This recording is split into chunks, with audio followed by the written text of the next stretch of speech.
one last thing I want to say is that, I was talking to Luco yesterday, and I realized we were trying to find a Haitian real estate closing attorney. Yes.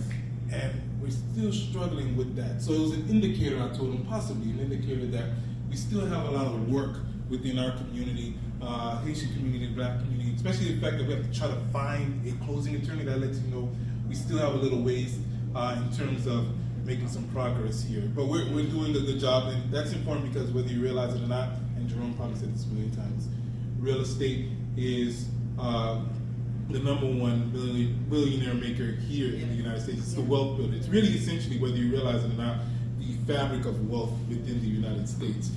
It's how the country built its wealth. So that's why it's very important, and that's why we want to make sure that we're part of that. But nonetheless, Luco mentioned the Christmas party that we're having. That's going to be taking place on December 14th. It's going to be at the Norcross Cultural and Arts Center, correct? Yeah.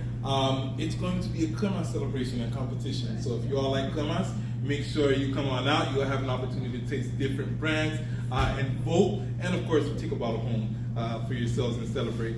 It's the closing of the year for us. It's one of many events that we have throughout the year, and it's also an opportunity for us to highlight the things that we're doing, and then also talk about some of the things that we'll be doing in the future.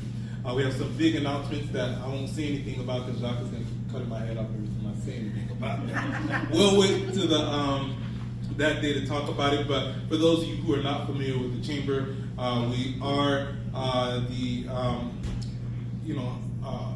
an organization that's really focused on building the ecosystem, nurturing and creating an environment for businesses and entrepreneurs and professionals to thrive. So if you need to learn a little bit more about that, Jacques is the man to talk about it, and myself, and feel free to join, feel free to ask questions, whatever things you want to make possible with the Chamber. That's why we're here, and we're looking to continue to grow it in a way that's going to have an impact on our community. So thank you all for what you're doing, and Jacques, do you say anything? Okay, great. I'll stop there because it's all about you all tonight.